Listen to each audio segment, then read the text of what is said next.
Morning प्यारे विद्यार्थियों, आपका ऑनलाइन क्लासेज में स्वागत है।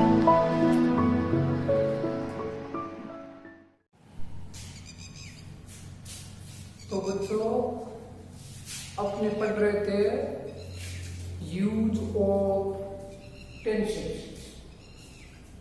वैसे अपने टेंस तो पहले पढ़ लिए हैं, अब इसका आगे यूज कहाँ होता है, टेंस का यूज, कौन से टेंस का यूज कहाँ होता है।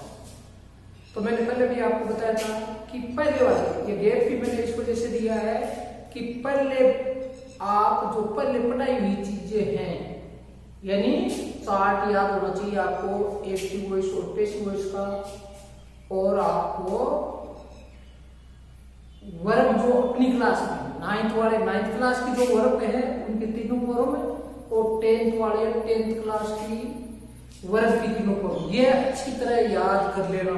जब तक याद नहीं करोगे तब तक आगे की चीजें समझ में नहीं आएगी, क्योंकि एडवांस में टेंस जो पहले थे वो छोटे रूप में थे, वहां तक की वर्ब के लिए थे, यह आगे के लिए है, और उसका टेंस होगा यूज कैसे करते हैं, कहाँ करोगे।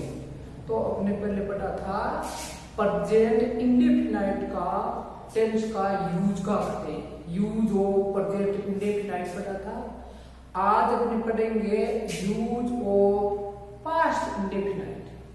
तो देखो कहाँ यूज होता है past indefinite, with past condition actions, with past actions, जो पीछे कोई काम हुए हो, एक्शन है यानी कार्य हुए हो, पास्ट में हुए हो, वहां इसका पता कैसे चले, जब पास्ट टाइम एडवर्ब दिया। वैसे पहले मैंने आपको बताया था, पीछे की क्लासों में बताया था, जो पास्ट टाइम एडवर्ब्स होते हैं उन टेंसों में पास्ट इंडेफिनाइट का उपयोग होता है। वो चीजें यहाँ वापस रिवाइज हो रही है कि जहां कब यूज होता है, जब पास्ट टाइम एडवर्ब्स दिए हुए, जैसे कौन सा यस्टरडे बीता हुआ कल, द प्रीवियस डे बीता हुआ परसों, लास्ट टाइम दिया हो, टाइम देते लास्ट लग जाए। अब टाइम की जगह क्या क्या हो सकता है, आपका टाइम की जगह डे भी हो सकता है, नाइट भी हो सकता है, संडे भी हो सकता है, और तारीख भी हो सकता है, हो सकती है, सेकंड भी हो सकते हैं, घंटे भी हो सकते हैं।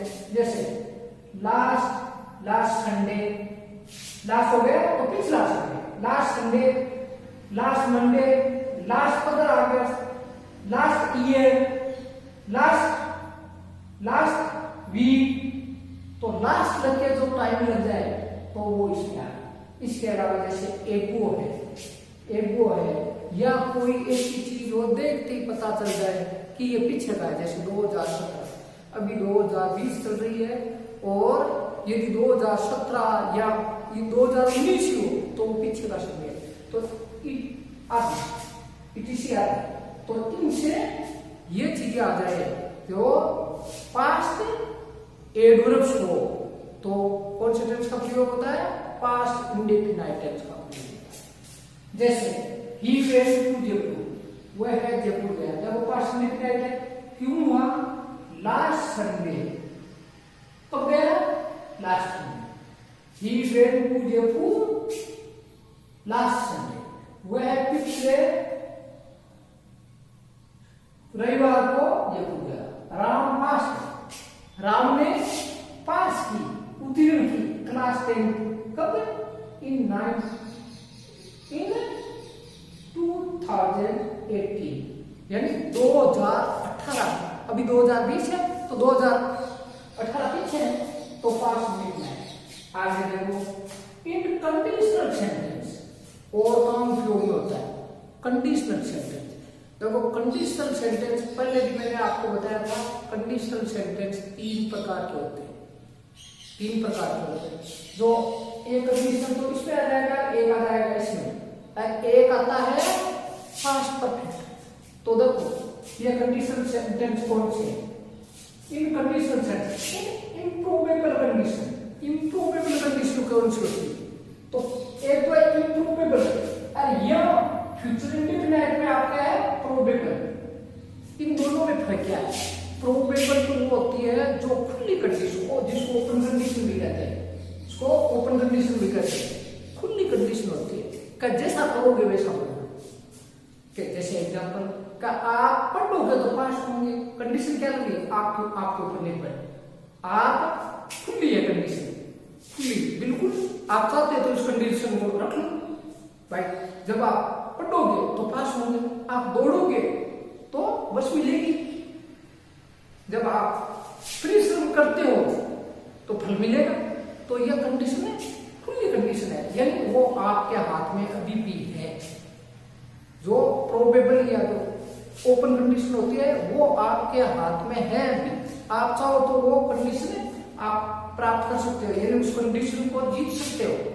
मगर इम्प्रोबेबल कंडीशन इसमें देखो, इसमें है इम्प्रोबेबल कंडीशन, ये कंडीशन ऐसी होती है, करने को कंडीशन है मगर यह आपके हाथ से निकल चुकी है, अब यह आपके हाथ में नहीं है। क्यों नहीं है कि यह वो कंडीशन ऐसी थी कि यदि पीछे आप कुछ करते तो आप उस कंडीशन को प्राप्त कर सकते थे। जैसे देखो, if you work hard, if you work hard, देखो पास्ट इंडेफिनिट है, यदि आप कठिन परिश्रम करते, यू वुड पास, तो तुम पास होते, यानी आपने न तो कठिन परिश्रम की और नहीं पास हुए, यानी आप फेल हो गए, फेल हो गए, फेल हो गए, इसका मतलब कंडीशन खत्म हो गई आपकी। क्यों? पहले कंडीशन थी यदि आप पर कठिन परिश्रम करते तो आप पास होते, यदि आप दौड़ते, इफ यू रन फास्ट, यदि आप तेज दौड़ते, इफ यू रेन फास्ट, यदि आप सेकंड फॉर्म में fast indefinite, if you rain fast, यदि आप तेज दौड़ते, you will catch the bus, तो आप उसको, you would catch the bus, तो आप बस को पकड़ते, उसमें यानी कंडीशन पहले की है, यानी इम्प्रोबेबल है, अभी कंडीशन नहीं है, अब आपके बस का नहीं है कि आप पास पढ़ लो पास हो जाओ, वो तो पहले की बात है, जब आप पढ़े ही नहीं तो पास ही नहीं हुए, तो ये कंडीशन कब किया, पास कर। इसमें दो क्लाउड है, इसमें दो क्लाउड है, ये एक तो ये है if you work hard, if you work hard you would पास, देखो इस ये मेन क्लाउड है और ये कंडीशन है। जैसे मेन क्लाउड यू वुड पास, आप पास होंगे, ये तो सेंटेंस अपने आप में कंप्लीट है, मगर ये इसका पार्ट है, कब पास कब होंगे, कब कंडीशन क्या है, पास कब होंगे, जब पास कब होते, जब आप मेहनत करते। तो देखो इफ वाला सेंटेंस पास इंडेफिनिट में है और ये आपका आगे वाला सेंटेंस है फ्यूचर इंडेफिनिट का पास्ट हो। फ्यूचर इंडेफिनिट का मतलब क्या था, यू विल पास होता है, मगर फ्यूचर इंडेफिनिट का पास्ट टू विल का पास्ट टू क्या होता है, वुड। तो ये पास्ट इंडेफिनिट है तो यह फ्यूचर इंडेफिनिट का पास्ट होगा। इसमें वैसे वर्क का प्रयोग भी होता है, उसमें एक कल्पना होती है, एक तरह से कल्पना होती है, जैसे if I were A doctor, यदि मैं डॉक्टर होता, दो तरह से इफ वाक्य से, जैसे if I were A doctor, यदि मैं एक डॉक्टर होता, आई शेर की लिए क्या है, फूड ट्रीट यू, तो मैं आपका इलाज करता, मगर न तो मैं डॉक्टर हूं, कल्पना कर रहा हूं, यदि मैं डॉक्टर होता तो आपका इलाज करता, मैं डॉक्टर भी नहीं हूं, कल्पना की है, कल्पना करने के लिए इसका इम्प्रोबेबल कंडीशन में उपयोग होता है, कल्पना करने के लिए। इसकी दो ढंग से है, एक तो ये पास्ट इंडेफिनिट क्लियर है, सेकंड फॉर्म है, और वैसे मैंने आपको बताया था यदि वाद वर्ब हो और मेन वर्ब नहीं हो तो वाद वर्ब आई फाई की आई इजारन की सेकंड फॉर्म होता है, इजारन फर्स्ट फॉर्म है, सेकंड फॉर्म क्या, वाद वर्ब।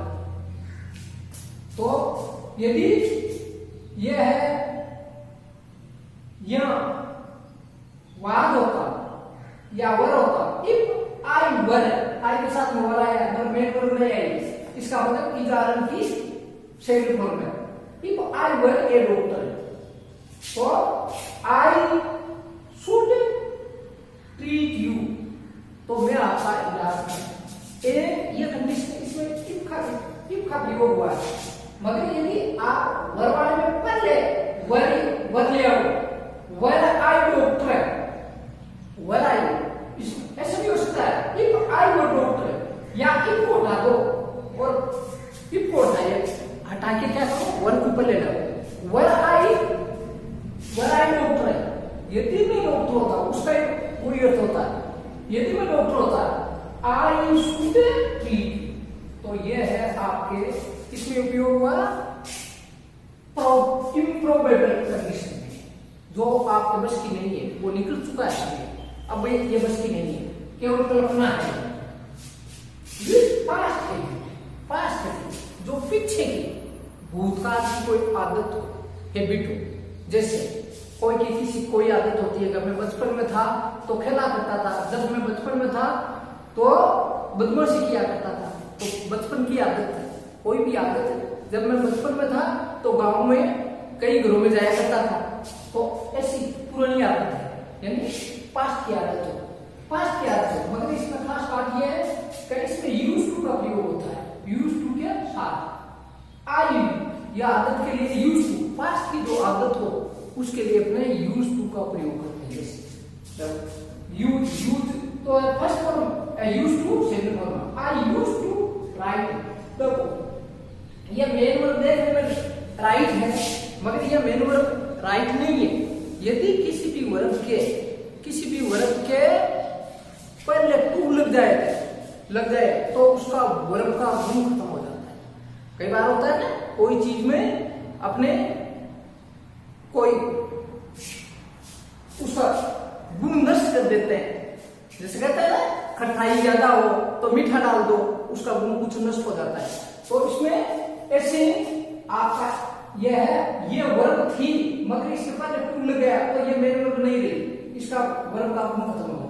या मेन वर्ब कौन सी है, यूज टू, सेकंड फॉर्म है, सेकंड फॉर्म है, इसका मतलब पास्ट इंडेफिनिट है। और यूज टू हमेशा पास्ट की हैबिट के लिए होता है। I use to write a letter, मैं एक पत्र लिखा करता था, कब, इन क्लास 8वीं class.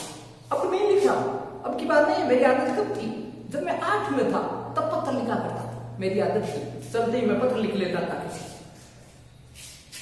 I use to swim, मैं तैरा करता था, मेरी आदत क्या थी, तैरने की, कब, क्लास 5, मेरी क्लास 5 में तैरने की आदत थी। तो पास्ट का टाइम है, यानी पीछे हो गया टाइम, अभी अपने 9th 10th में है, उसमें अपने 8th में थे या 5th में थे, तब पीछे का समय है। तो ऐसी स्थिति में पीछे के समय की आदत के लिए इसका प्रयोग, इस टेंस का प्रयोग किया जाता है। मगर इसमें खास बात क्या है, इसमें यूज टू का प्रयोग हुआ है। आगे लेते हैं अपने, ये तो यूज ऑफ पास्ट इंडेफिनिट था, अब यूज ऑफ फ्यूचर इंडेफिनिट। देखो वैसे सारे टेंस होगा, यूज का नहीं है आपके, ये तो कुछ टेंस है जिसका स्पेशल यूज होता है, उन टेंसों के बारे में करेंगे और फिर अपने आगे वाले टाइम में करेंगे एक्टिव वॉइस, पैसिव वॉइस। तो आप पहले वो चार्ट याद कर देना, एक्टिव वॉइस का, पैसिव वॉइस का, वरना जो आगे चीजें बताई क्यों आपने जो पढ़ी है उससे आगे एडवांस स्टडी होगी, इस वजह से समझ में नहीं आएगा, तो वो दोनों चार्ट याद कर लेना। हाँ, तो मैं बता रहा हूं use of future indefinite. Future indefinite एक तो सीधा है टू एक्सप्रेस प्योर फ्यूचर, सीधी सीधी साफ शुद्ध भविष्य हो, जिसमें आगे का समय, इसमें फ्यूचर टाइम एडवर्ब्स होते हैं। पता कैसे चले कि आगे का काम है, तो उसमें पता कैसे चलता है कि आगे की फ्यूचर का टाइम एडवर्ब्स हो, जैसे कैसे टुमारो, जैसे ये पास्ट टाइम एडवर्ब्स थे, इसमें फ्यूचर टाइम एडवर्ब्स कौन से, आगे का समय, इसको कहते हैं आगे का समय। वो था पीछे का समय, ये आगे का समय। टुमारो आने वाला कल, टू फॉलोइंग डे यानी परसों, आने वाला परसों। Next plus last plus time था, पीछे पीछे का, पीछे लास्ट संडे, इसमें तो था लास्ट संडे, इसमें नेक्स्ट संडे यानी अगला रविवार, नेक्स्ट ईयर अगला वर्ष, नेक्स्ट मंथ अगला महीना, नेक्स्ट वीक अगला सप्ताह, इस तरह से।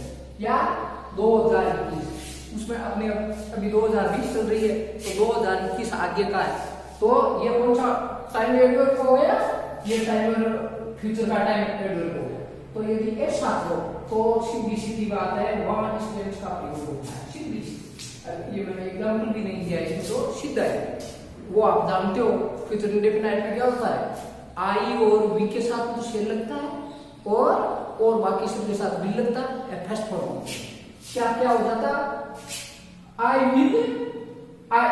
शेर गो टू जयपुर, आई के साथ शेर लगा, आई शेर गो टू, उल्टा मत लगा देना वरना वो आपके मॉडल हो जाएंगे।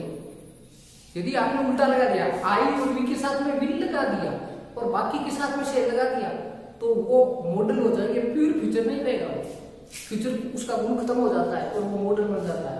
तो ऐसी स्थिति में आपको क्या करना है, आई और वी के साथ में तो शेर लगाना है, बाकी के साथ वी, और फ्यूचर का आगे का टाइम एडवर्ब दिया हो, जैसे I shall go to Jaipur, मैं जयपुर जाऊंगा, कब जाऊंगा, टुमारो, कल, आने वाले कल। तो ऐसा एग्जाम्पल हो सकता है। आगे है विश, इच्छा जानने के लिए, इच्छा जानने के लिए। इच्छा कैसे जानी जाए, जब शेर, एक तरह से देखने में तो प्रश्न होता है, शेर आए ओपन द डोर, देखो शेर को पहले आया प्रश्नवाचक बना दिया, मतलब ये वाक्य में प्रश्नवाचक नहीं है, ये इच्छा जानने के लिए। शेर आए ओपन द डोर, क्या मैं दरवाजा खोलूंगा, क्या मैं दरवाजा खोलूंगा, आपकी इच्छा जानो। अपने बस में बैठे पास वाला है तो वो उसको पहले सर्दी है, हवा आ रही है, तो पहले उसकी परमिशन, इच्छा जाननी है कि क्या मैं खिड़की खोलूंगा, तो शेर आई ओपन द विंडो, क्या मैं खिड़की खोलूंगा या मैं खिड़की खोल लूं, क्या मैं खिड़की खोल लूं, यानी विश अगले की इच्छा जान रहे हैं, वो इच्छुक है या नहीं। ऐसे शेर वी स्टार्ट स्विमिंग राइटिंग, क्या हम लिखना शुरू कर दें, इच्छा जान ले। टीचर पढ़ा रहे, टीचर पढ़ाते क्या हुआ, आपने क्या टीचर पढ़ाते रुक गए, तो आप क्या करोगे, क्या सर हम लिख ले, तो ये इच्छा जानी है। तो ऐसी स्थिति में फ्यूचर इंडेफिनाइट का प्रश्नवाचक बना, तो वो आपकी इच्छा जाने। तो क्या हो गया, शेर वी स्टार्ट राइटिंग, क्या हमें लिखना शुरू कर दें। इन कंडीशनल सेंटेंस, वो कंडीशनल सेंटेंस था, वो था इम्प्रोबेबल, ये मैंने बताया, ये प्रोबेबल या ओपन कंडीशन, इसमें खुली शर्त होती है। आप चाहो तो इसका शर्त को लगा सकते हो आराम से, आपके बस में है, वो आपके बस में नहीं था, वो टाइम खो दिया आपने, उसमें बस में नहीं था, मगर इसमें बस में है आप, अब आप चाहो तो लगा सकते हो। जैसे इफ यू रिक्वेस्ट, यदि आप निवेदन करो, देखो वह तो था पास्ट इंडेफिनाइट इस इफ वाले के साथ, यहाँ है प्रेजेंट इंडेफिनाइट। इफ देखो यू के साथ में फर्स्ट फॉर्म आई है, एस नहीं लगा है, क्यों नहीं लगा, यू बहुवचन है। यदि ही होता तो रिक्वेस्ट होता, इफ ही रिक्वेस्ट एस लगता, शी होता तो एस लगता, तो इफ यू रिक्वेस्ट यानी एस नहीं लगा, प्रेजेंट इंडेफिनाइट है। यदि तुम निवेदन करो, आई शेल हेल्प यू, तो मैं आपकी सहायता करूंगा। उसमें तो था पास्ट, फ्यूचर इंडेफिनाइट का पास्ट टू, फ्यूचर इंडेफिनाइट का पास्ट टू का ये वुड, विल नहीं है, वुड है, मतलब इसमें फ्यूचर इंडेफिनाइट है। जैसे इफ यू रिक्वेस्ट, यदि आप निवेदन करो, आई शेल हेल्प यू, तो मैं आपकी सहायता करूंगा। कंडीशन क्या, कंडीशन ओपन है, आप निवेदन कर लो, निवेदन नहीं करोगे तो मैं सहायता नहीं करूंगा। तो यह आप पे डिपेंड है कि आप, कई बार होता है ना कि यदि आप रिक्वेस्ट, यदि आप गलती मान लो तो मैं आपको माफ कर दूंगा, यदि आप गलती मान लो तो मैं आपको माफ करूंगा, कंडीशन है आप, यदि आप गलती नहीं मानते हो तो मैं माफ भी नहीं करूंगा। तो ये आपका कंडीशन गिवन है। इफ वाला सेंटेंस प्रेजेंट इंडेफिनाइट में होता है और ये फ्यूचर इंडेफिनाइट में।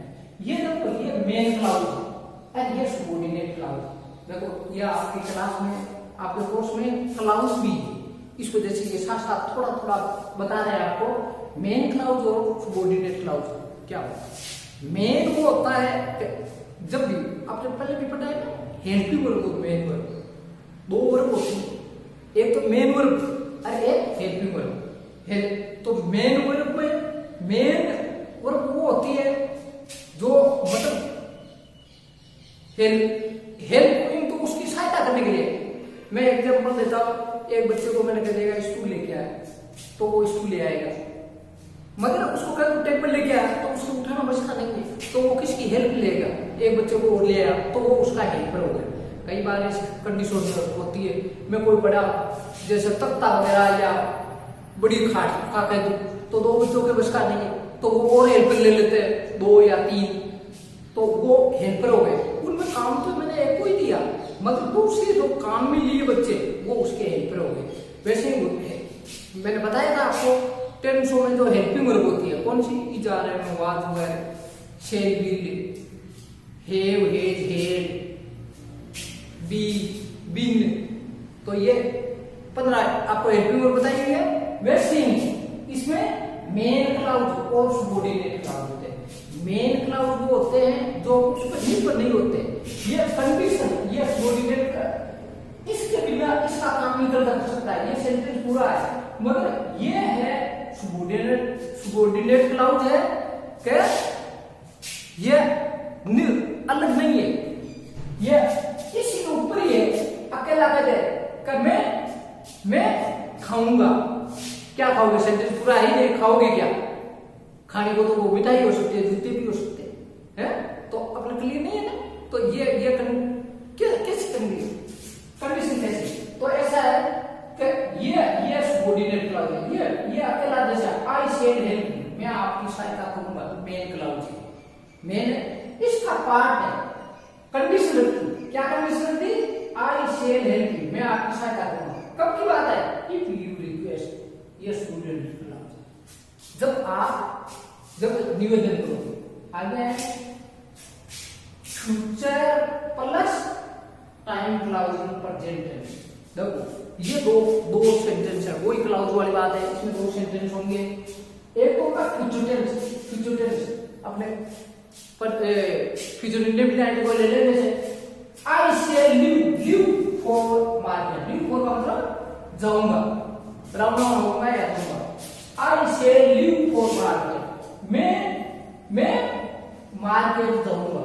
कब जाऊंगा, व्हेन यू एक कंपनी यानी साथ देना, यदि आप मेरे साथ होते हो, यदि आप मेरे साथ होते हो तो मैं मार्केट जाऊंगा। देखो ये है टाइम क्लाउज, हाँ टाइम दिया है, वेन कब की बात है, समय कैसे बताया है, जब आप मेरा साथ देते हो उसमें, समय हो गया वेन में बता रहा है, तो ये इंडेफिनिट है। आई से लीव फॉर मार्केट, मैं मार्केट बाजार के लिए रवाना होऊंगा। कब रहूंगा, वेन यू कंपनी में, जब आप मेरे साथ होंगे। तो ठीक है, इनको अच्छी तरह देख लेना, रिवीजन कर लेना, मगर मैं वापस आपको बार बार कह रहा हूं, आप वो दोनों थॉट और वर्ब्स और हेल्पिंग वर्ब वो अच्छी तरह देख लेना, क्योंकि इसमें आपके बार बार आते हैं, पर्सनल भी आते हैं, हेल्पिंग वर्ब भी होती है, टेंस का भी पता होना चाहिए, एक्टिव वॉइस पैसिव वॉइस की दोनों की जरूरत होती है। तो ये एडवांस हिस्ट्री हो गई, इस वजह से वो चीजें याद होनी जरूरी है, ठीक है। और अपने आगे करेंगे एक्टिव वॉइस पैसिव वॉइस, तो उसमें आपको वो याद होने बहुत जरूरी है। Thank you very much.